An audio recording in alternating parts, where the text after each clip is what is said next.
I want to begin with a little contest between you and your neighbors. I'm going to describe a place. And when we're done, I'd like you to turn to your neighbor and see if you can guess what the place is. See if you can get this, okay? The description I'm going to give is fairly negative, but it's a well-known place. In fact, you'd almost have to be in a coma not to notice these days this particular place. Those who occupy this place rarely view it in such derogatory ways, but it's a place where the quest for privilege and power reigns supreme.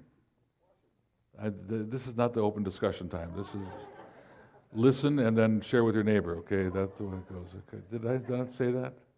Come to the meetings, read the memos, John. It's a place where the underlying goal is to occupy the highest possible seat of influence. It's a place where getting one's way is rarely admitted, but actually it's a motivation. It's a place where stepping on or over others is routine. It's a place where it's normal to choose one's own agenda over other people's needs. It's a place where a self-serving power structure is consistently maintained. It's a place where oppressive power gets recycled. And if a new voice starts to speak up and call for change, it's often silenced and compelled to follow the status quo.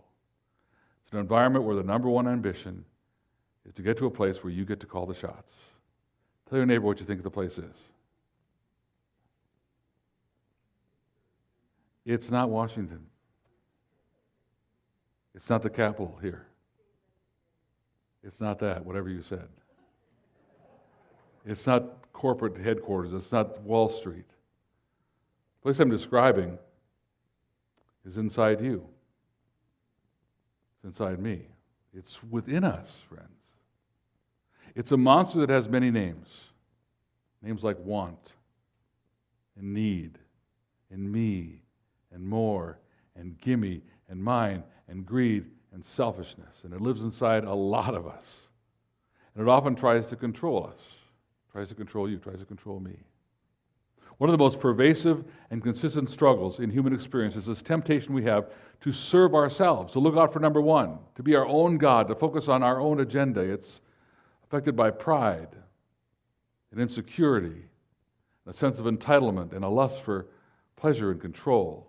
It's sometimes birthed out of success. It sometimes erupts from failure, but it started way back in the garden. It continues today. We learn to mask it. We put lipstick on it and dress it up, but it's still a monster that lives inside us. And it remains on God's most wanted list, especially for those interested in accepting His invitation to live like Jesus. It's our enemy, friends. And Jesus ran into this all too common human tendency often. And for those who were dedicated to following and living like Him, He was painstakingly consistent about teaching a better way, leading His heirs to avoid this default way of thinking, of serving, of leading His heirs to a path different, to a different kind of greatness. So turn to the Gospel of Mark, if you would. I want you to listen to some fascinating behavior of a few of the very first people who were trying to live like Jesus. Mark chapter 9 is actually the text today. Mark chapter 9, starting at verse 33, on page 1075 in your pew Bibles, or I'm not sure what it is in your phones, right? Mark 9, verse 33. Text says, they came to Capernaum. It's talking about Jesus and the fellas, right? It was the place that was their home base in Israel. It's a great, one of my favorite places. I've been there, and it's a wonderful place. They'd gone out from there to spread the message of Christ in the villages around the Mediterranean, up north, in various places, and they came back home. And it says when he was in the house, when he got them alone, he asked them, what were you arguing about back on the road? It says they kept quiet. They might have whispered, he heard that? I told you to keep your voice down. They were embarrassed, but they shouldn't have been surprised. I mean, the whole Son of God thing comes with it certain divine abilities, divine hearing, divine sense of discernment, right? It says they kept quiet because on the way they'd argued about who was the greatest. It seems just childish, doesn't it? We think like this. So we think about who the big dog might be. Students, you know who gets the good grades. Right? You know that. You know who's the most popular. In the summertime, I know my neighbor's lawnmower cuts a wider swath than mine because he tells me about it. Oh, my Honda is better than your John Deere. I know. In the wintertime with snowblowers, I have more horsepower than he does, and I let him know. I set my throw to just kind of go over his house. It's awesome. Right? Compare all the time. I mean, let me ask you this. Who here is a better cook than your mother-in-law? All right, good, good. We think about that kind of thing. We don't want to say it. Who is the best-looking husband in your role?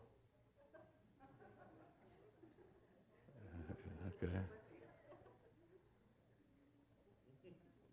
Jesus' disciples played the same game that we play. In fact, they were often arguing. They were often comparing. Look around the Gospel of Mark. They argued about the religious leaders, about who had the best truth. They argued about someone who was casting out demons. You're not one of us. You're not really legitimate. They made fun of a woman's huge sacrificial gift given to serve Christ. They said it's not good enough. This competitive spirit even got to the Lord's Supper, where Peter bragged that he would outdo the rest in remaining loyal to Christ. These guys, these followers of Christ, these disciples, often jockeyed for position, to be in the most honored place, to be right, to be near the Messiah. So verse 35, sitting down, Jesus called the 12. And not incidental, by the way. When he said he sat down, that's what a rabbi would do to teach. He was acting as the rabbi. If he sat down and began to talk, they knew it was time to pay attention. He sat down and said, if anyone wants to be first, if anyone wants to be greatest, he must be the very last and the servant of all. Do you know what Jesus meant by that?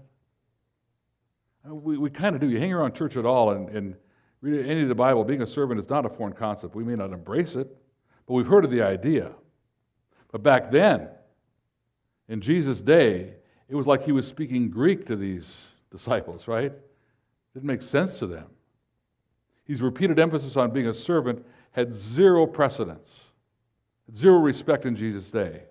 They never heard of anything quite so odd. I mean, if you were a rabbi, if you were a leader, if you were a man, climbing the ladder and achieving and wielding power and influence was the assumed goal. And the winner, the greatest, was the one who stood above the rest. The one who led the way, dominated, the one who noticed by others, the one others deferred to and looked up to. That's what you wanted to be.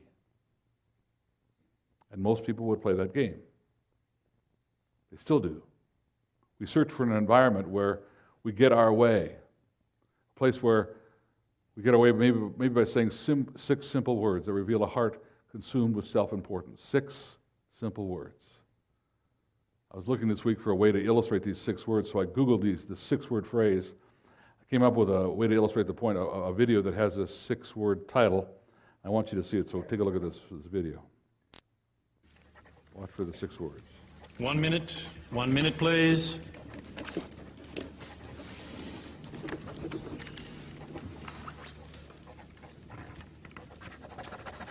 Time, thank you. Could you all please put down your pens and bring your papers to the front of the room? Thank you. Well done. Thank you. Thank you. Thank you.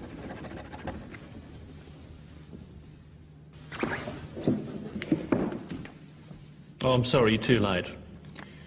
Gave you plenty of warnings about time. You failed. Sorry.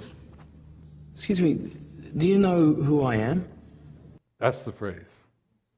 Do you know who I am? Do you know who I am? I'd never seen that ad before, never saw the commercial, so when I watched it the first time, the title caught my attention, obviously, but I watched it, and I was intrigued by the fact that it must be about he just won the lottery. He won $1 million. He didn't care about the test. That's what I assumed would be the rest of the message, but watch what else happens here. It's kind of cool. I have absolutely no idea. Good.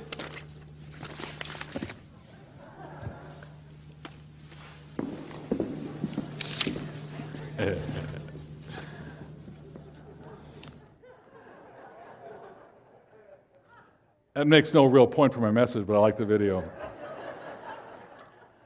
But it emphasizes these 6 words. Sometimes they're innocent, right? You know who I am, and it's no big deal. But there are times when we're not treated with the deference we think we deserve. We may not say the 6 words out loud, but they're inside us. Do you know who I am? Do you understand? And there's a spirit of entitlement. We start thinking that others aren't respecting us enough. It's a pretty tough way to live like Jesus, because the value system that he taught, that he lived, he taught his followers, would never say those 6 words. He'd never say, do you know who I am? You would say, how can I serve you? How can I help you? That's the point Jesus was trying to establish among his guys. If anyone wants to be first, he must be the very last and be a servant of all. It's really possible to do this, friends. It is. Although those who get it tend not to talk about it too much because they have a humbleness to themselves. Great example is a guy named Henry Nouwen. He wrote about it actually rather humbly, which is kind of ironic. He could do that in a book, but he wrote a book called In the Name of Jesus.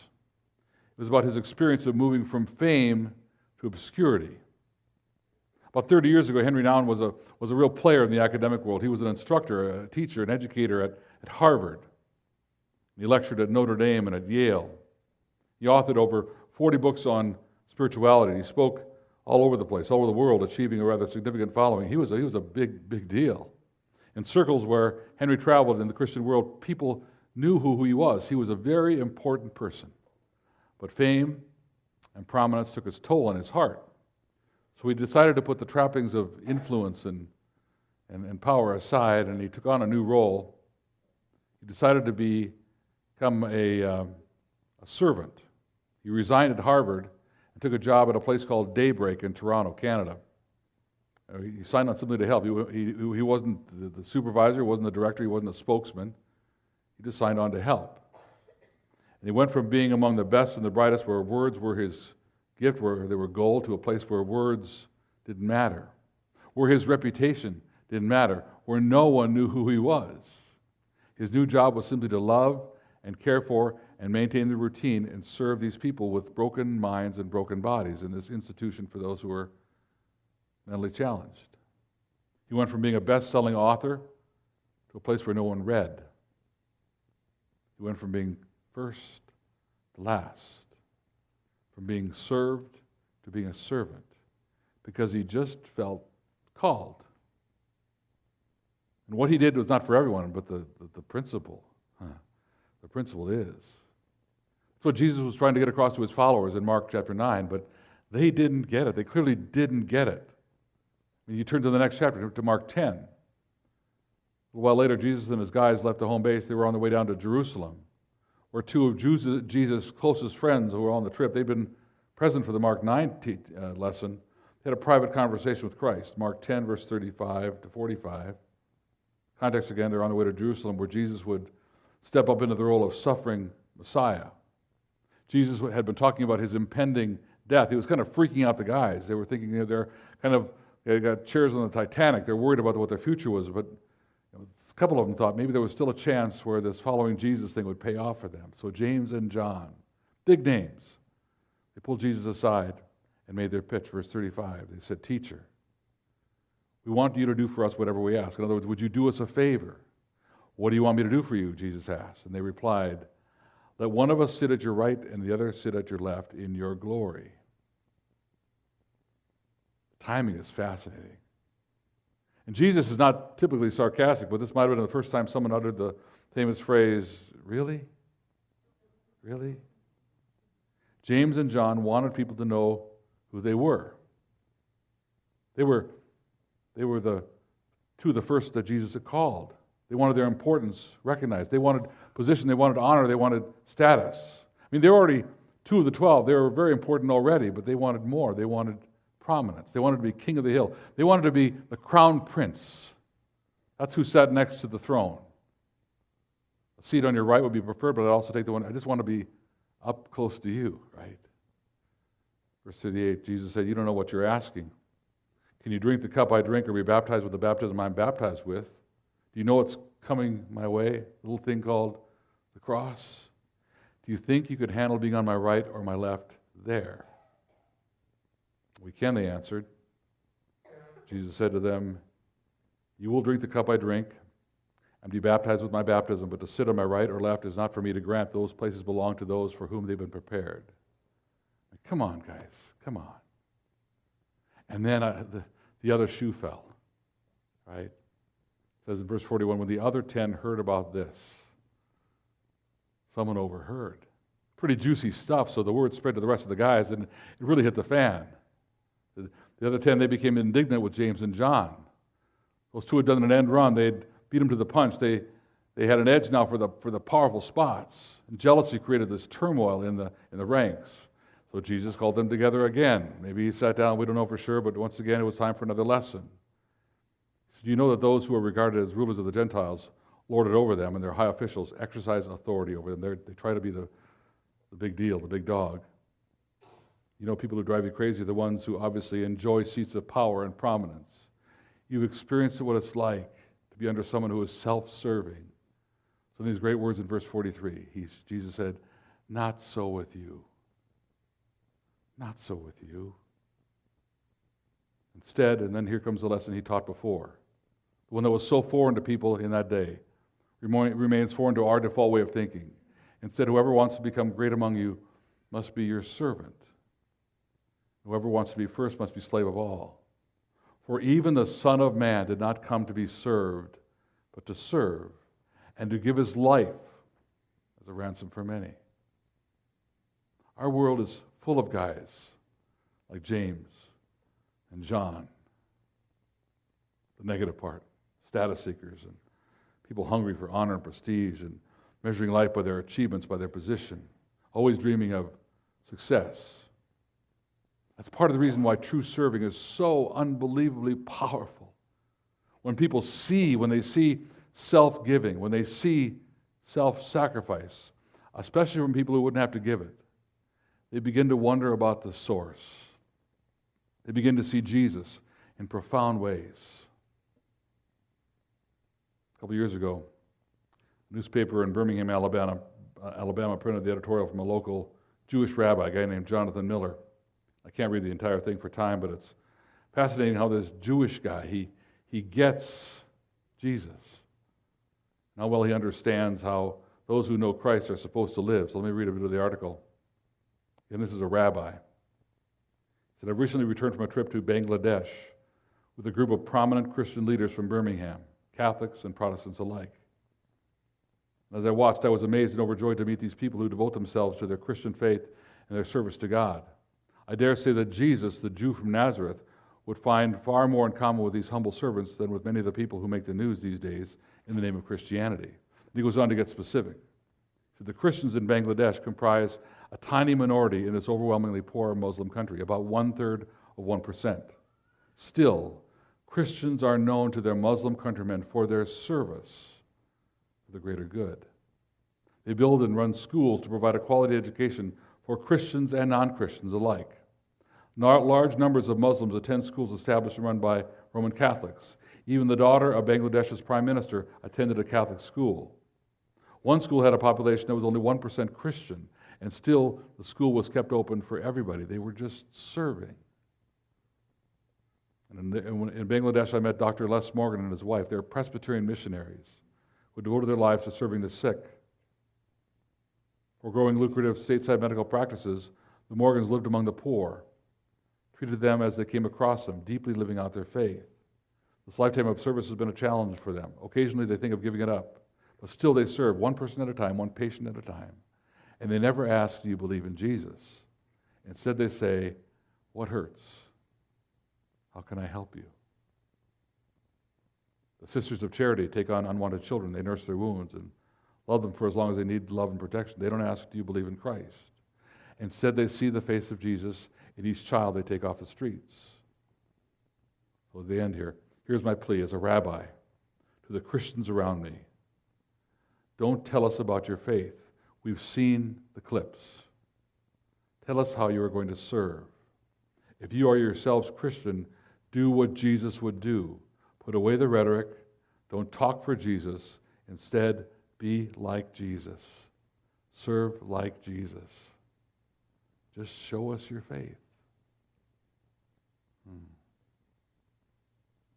If you claim to be following Christ, if he is your rabbi, he is your teacher, your faith is in him, and if you do declare to him your devotion, your loyalty, then scripturally it means you aren't focused on selfish ambition or vain conceit. Instead, you live in humility. You consider others better, more important than yourself. You don't focus on your own interests, but you look for the interests of others. If you follow Jesus, you live like him. And it becomes more evident than any other affiliation or loyalty you might have. It becomes more evident. serving who Jesus served, how Jesus served, marks your days more and more. And it's not easy. It takes devotion, it takes prayer, it takes discernment. But it means instead of worrying about others serving you and recognizing you and honoring you and agreeing with you, you focus on giving your life away and living beyond yourself. That's not easy.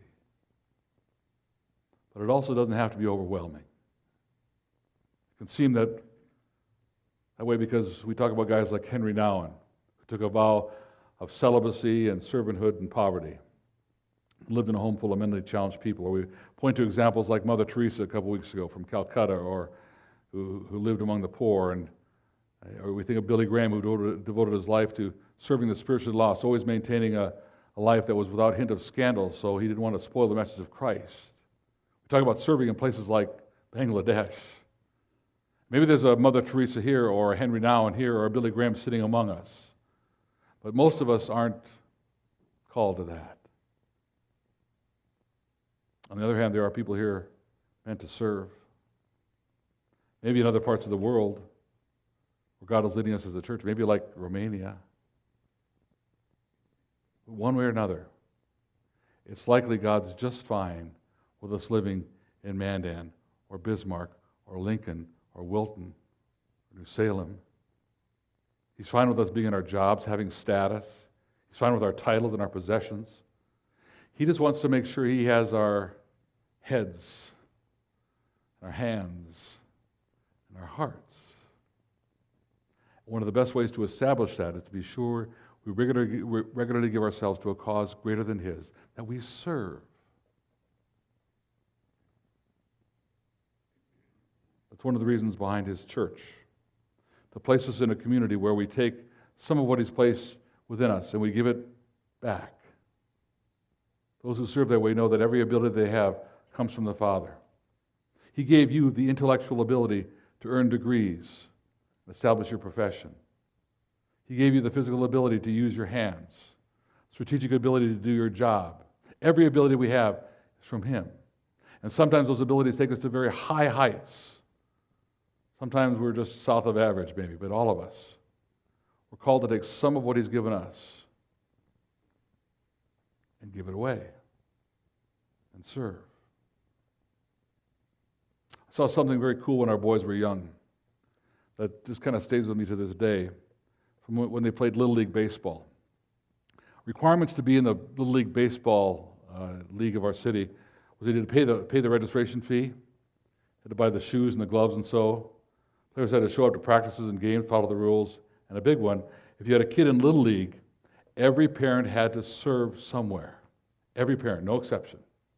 You could coach, you could groom the fields, you could raise money, you could do the snacks, you could organize pictures, you could do uniform stuff, equipment and that. 12 kids on a team meant that there were anywhere from 18 to 24 volunteers serving somewhere to make the league function. You had to serve. And everyone did. Everyone did.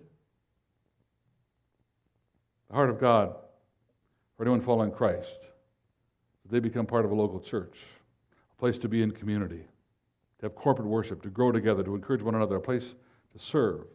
And a requirement for being in his church, we honor God with our finances. We show up when the church meets. We don't forsake the assembling together. We follow rules of community in areas like managing conflict and bearing each other's burdens. And one of the big ones, everyone is supposed to find a place to serve. It's not about getting jobs done. It was for Little League. For Little League, they did it because they had jobs that had to get done, right?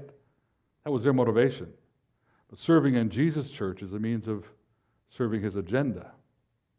It's a way of bringing growth to our spiritual journey. It's an extension of Jesus' hands to those around us who are in need. It's an antidote to the pervasive human struggle that leads us to serve ourselves. It's evidence that we're attempting to live like Jesus. It's offering ourselves in worship to the one who gives us life and grace. It demonstrates we get it. We understand the Christian walk is not about what we get, but what we give. And to prove interest in this from God himself, he calls us to serve in ways consistent with the abilities he gives us. In the Little League, you just signed up. Just signed up. Those at the end of the list got the grunt jobs, all right? Like there's always someone at the end of the list who didn't sign up early enough. They're the ones who lined the field. It was awful. People who couldn't draw a straight line, they'd give them this cart full of lime, and they'd line the fields. It'd be like a drunken sailor down the foul line. It would be awful. That was their job, right? They'd sign up late. Or some of the people who signed up late, they had to coach. They didn't know which end of the bat to hold. Their teams were terrible, but they signed up, and that's all that was left. Everyone serves. Since service in God's kingdom is so much more important than Little League, he did a great deal of background work that should reassure you that you're one of those who's here frequently but isn't serving, that there's a plan and it includes you. There is a plan for you. Read from 1 Corinthians 12. We talked about this a few weeks back. Each person is given something to do that shows who God is. Everyone gets in on it. Everyone benefits. All kinds of things are handed out by the Spirit to all kinds of people. The variety is wonderful. Wise counsel to some, clear understanding to others, simple trust, healing the sick, miraculous acts, proclamation, distinguishing between spirits, tongues, interpretation of tongues. All these gifts have a common origin, but are handed out one by one, by the Spirit of God. There's various lists given that list the spiritual gifts. They include leadership and administration and serving and encouraging and mercy and wisdom and giving and teaching and so. 1 Corinthians 12:27, you are Christ's body. That's who you are. You must never forget this. Only as you accept your part in that body does your part mean anything. Friends, Jesus' intent is that we give ourselves away, that we empty ourselves for Him, which is a precursor to Him filling us up. We're made to serve. We're made to live beyond ourselves. Someone told me last week, been in the series now for 5-6 weeks, and they say, you've been talking about this serving thing a lot, they said.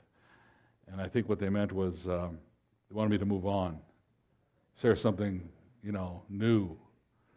But I can't. We got to get this. We have to have lives that just say, you know what? I belong to Him. Got to get this. And I think we're making some progress. I appreciate the efforts. Aaliyah was telling me this week about several senior ladies in our church who signed up to help with kids. It's what they used to do back in the day. They used to work with kids. They say, I know I'll sign up again, but it's proven too hard for them. They have to get down on the floor and lift up kids, and it's just too hard. They don't know what to do. And I just say, serving His agenda is not necessarily about taking a job or being in a position where you have to be elected like Leanne just did, or not a formal role, but first and foremost, it's a heart. It's a willingness. It's open hands. It's a discerning ear that looks for opportunities. Like the Joyful Hands thing with Deb, we talked about this, I don't know, maybe 3 months ago, we talked about the fact Deb has this amazing compassion. She's on the prayer team, but one of the things she said, it bothers me to be up here praying for people when I know there's some of the senior ladies I usually talk to are out and back and I can't be with them. She's wired up to care for some of these senior saints. She cares for my mom in amazing ways. Was it possible there's something we can link with that unique way she's been gifted and prompted and challenged to touch people's lives? And so we've put this team together, this Joyful Hands team that started with Deb thinking, I wonder if there's some way we can leverage that. The Romania thing. There's people who know how to swing a hammer or turn wrenches or pour concrete or teach kids or drive in mountainous roads with all manual transmission vehicles, and just there's things to be done that can help. Coupled with some wonderful and amazing people, there's opportunities, friends. We're doing this thing called Missional Pathway, and we talked about the thing that's happening on the 7th of April. Well, on the 6th of April, we're continuing the thing that we started a month ago, and those who were part of it a month ago are asked to be back here again this coming Saturday. We do the Activate training, and when we did the Activate training as part of our preparation about 2 months ago with our leadership, it was really challenging for me. The point of the Activate training is to find something to do, to be on mission in our world. What can you do? What step can you take? And for months, I was thinking about the first responders with whom I work. For months, I've been thinking about their marriages because I do ride-alongs with police officers, and I talk to them about their marriage, and there's challenges, and there's confusion. It's a hard job to be married in, and I wondered about what we could do to help them. And so I thought about doing a marriage seminar for first responders. That was like 4 months ago. We talked about it as a team. We thought about the possibility, and there was some initial approval, and it was kind of up to me to drive the ship, but I was just thinking after a while, there wasn't enough support, it didn't feel. It was getting hard to do. And I was so busy to find time to write a whole new talk and to promote this thing and all that. I decided about a week ahead of the Activate training not to do it. Being too ambitious. But then I went to this Activate training thing and I had this prompting from God, I'm supposed to do it. And so we did this last week. We set it up and had about 20 different couples show up on the 2 nights. I sat there with these police officers and these firefighters, these ambulance drivers and paramedics and dispatch people and highway patrolmen and sheriff deputies and their spouses. And there was a lively banter to the room. There was fun, but there were tears. There was a hunger to try and improve some stuff in their marriage. People, some of them held hands for the first time to pray. They'd never done that before, and they prayed together. And I don't know where it will end up, but I had this amazing sense that God used it. And we'll use it. And I was this close. I was this close in my stubbornness, this close to missing it. Then he kind of got me in a divine headlock and said, no, I want you to do it. Give me a little noogie kind of thing. You got to do it. So we did. It was a privilege. Where can he use you? And sometimes it's an event, sometimes it's a ministry, sometimes it's a position, or sometimes it's just being open to what he might do to make a call, to write a card, to put an arm around someone's shoulders, to bounce a baby on your knee,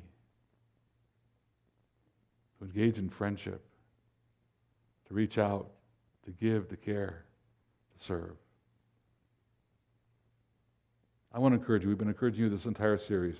Would you find yourself daily in some position where sometime you simply place your hands open before God and say, God, I don't know what your agenda is today, but whatever it is, I want to be used. I want to be available. Use me. If there's no agenda, I get it, that's fine, but I want to be used. Prompt me, push me, show me, help me see it, help me do it, and I'll give you the glory. That's the prayer. Would you pray with me?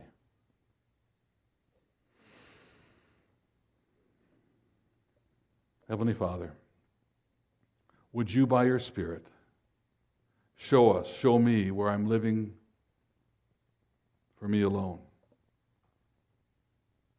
Show us where our sense of importance is what's winning the day. Our sense of priority is winning the day. Our opinion is winning the day.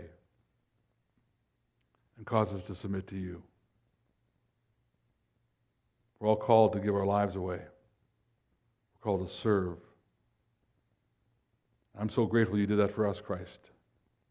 You gave your life away. You served me. You served my friends in the most sacrificial way possible. Jesus, you continue to serve. We're not worthy. But we're grateful, so help us display our gratitude in increasing ways, especially in ways that imitate you, Jesus. In our head, in our heart, our hands. Give us courage to serve, to give, to offer ourselves. And if we're ever confused at all, show us the way we're living for number one, and show us how we can not worry about being noticed, but instead worry about how we can serve and represent you. Move in our body, Father. Would you cause us to be famous, not for pride's sake, but for your sake, to be famous for serving. Help us impact our community and our world as you impact our hearts.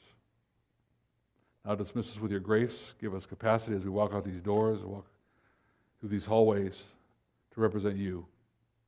Help us to do so, Father, with gratitude, with joy, with expectancy. Use us for your sake, we pray. In Christ's name, amen. God bless. See you next week.